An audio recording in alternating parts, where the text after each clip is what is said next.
Assalamualaikum warahmatullahi wabarakatuh. Saya Rizka Eviana, kelas liter 2, akan mempresentasikan mata kuliah Organisasi Komputer bab 4 yang berjudul Memori.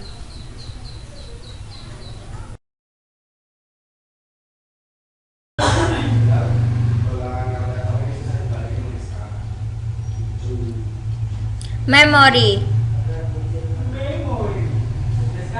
Operasi sel memori. Memori adalah bagian dari komputer tempat program-program dan data-data disimpan.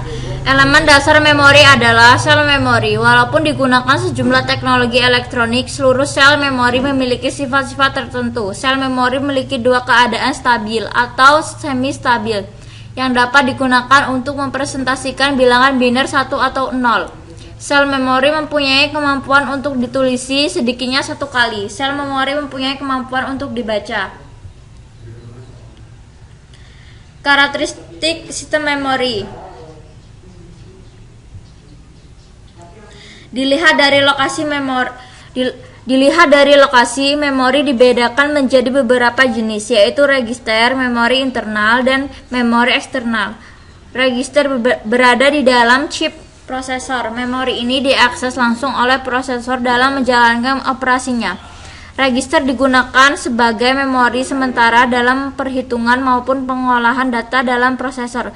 Memori internal adalah memori yang berada di luar chip prosesor namun mengaksesannya langsung oleh prosesor. Memori internal dibedakan menjadi memori utama dan cache memori. Memori eksternal dapat diakses oleh prosesor melalui piranti I/O.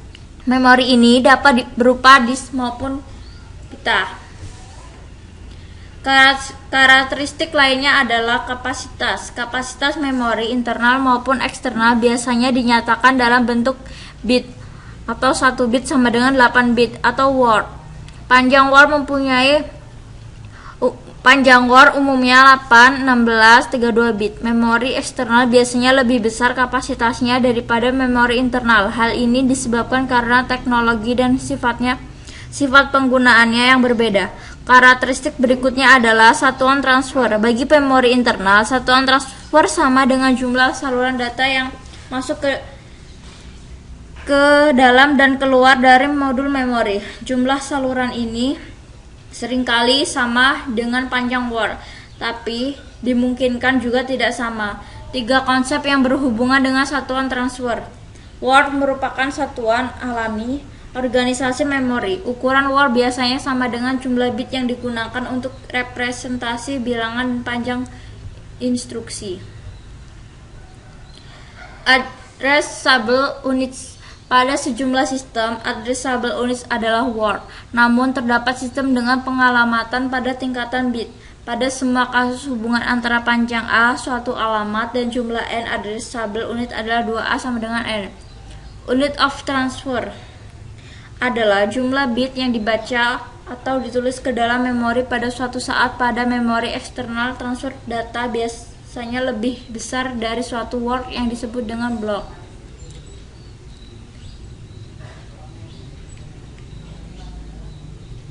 Keandalan memori. Untuk memperoleh keandalan sistem ada 3 pertanyaan yang diajukan: berapa banyak, berapa cepat, berapa mahal. Pertanyaan berapa banyak adalah suatu yang sulit dijawab karena berapapun kapasitas memori tentu aplikasi akan menggunakannya.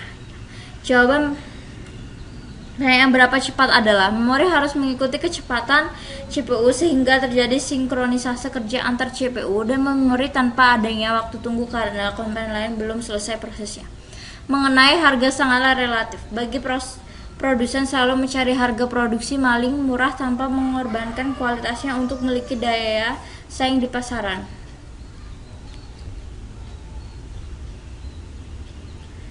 Hubungan harga, kapasitas, dan waktu akses adalah semakin kecil waktu akses, semakin besar harga per bitnya.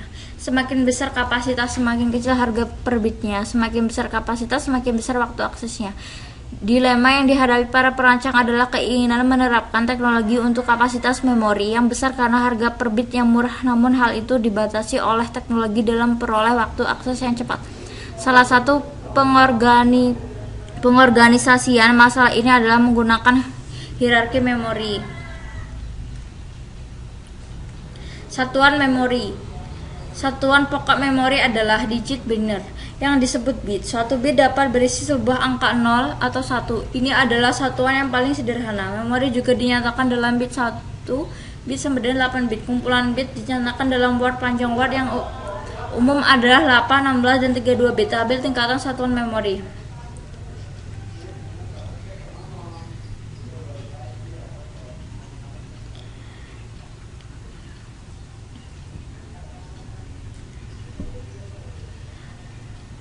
Memori utama semikonduktor.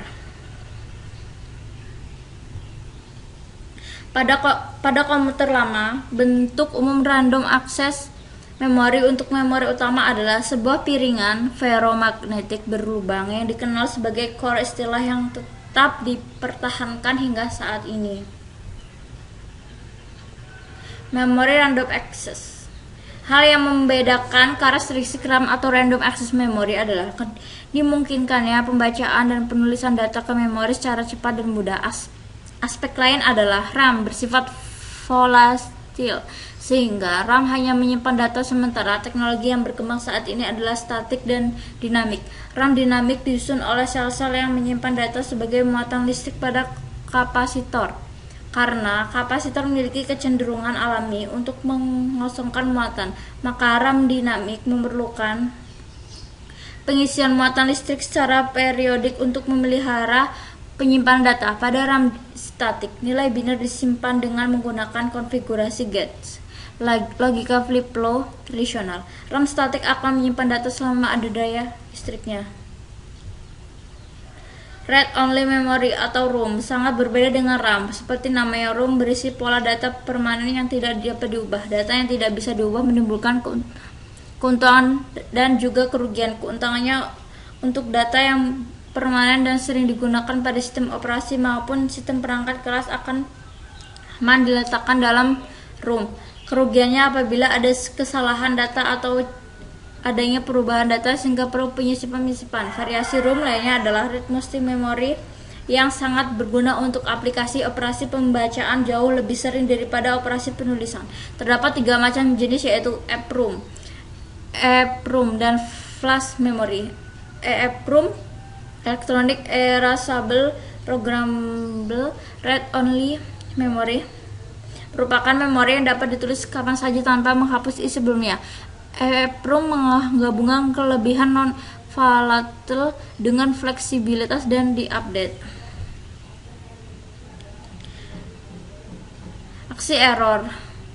Dalam melaksanakan fungsi penyimpanan, memori semikonduktor dimungkinkan mengalami kesalahan, baik kesalahan berat yang biasanya merupakan kerusakan fisik memori maupun kesalahan ringan yang berhubungan dengan yang disimpan. Kesalahan ringan dapat dikoreksi kembali. Untuk mengadakan koreksi kesalahan data yang disimpan diperlukan 2 mekanisme, yaitu mekanisme pendeteksian kesalahan dan mekanisme perbaikan kesalahan.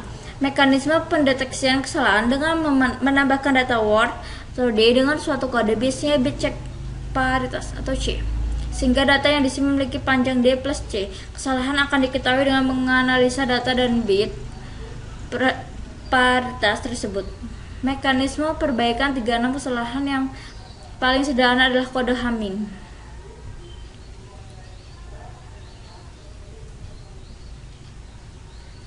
Short memory. Short memory difungsikan mempercepat kerja memori sehingga mendekati kecepatan prosesor. Pada saat CPU membaca sebuah word memory, maka dilakukan pemeriksaan untuk mengetahui apakah word tersebut berada dalam short memory. Bila ada dalam short memory, maka dilakukan pengiriman ke CPU. Bila tidak dijumpai, maka dicari dalam memori utama. Selanjutnya, blok yang berisi jumlah word tersebut dikirim ke short memory dan word yang diminta CPU dikirim ke CPU dari short memory. Karena fenomena lokalitas referensi ketika blok data diberikan ke dalam short memory, terdapat kemungkinan bahwa word berikutnya yang berada dalam satu blok akan diakses oleh CPU. Konsep ini yang menjadikan kinerja memori lebih baik.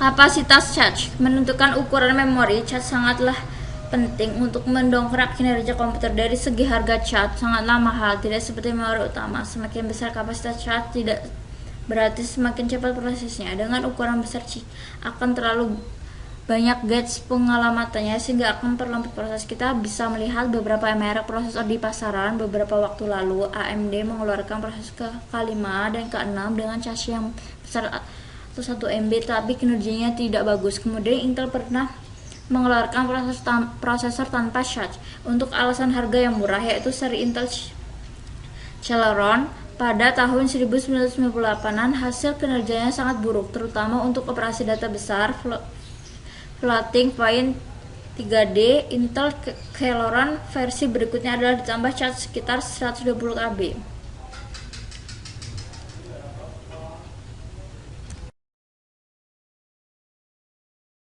Itulah presentasi dari saya. Jika ada kurang dan lebihnya saya mohon maaf. Assalamualaikum warahmatullahi wabarakatuh.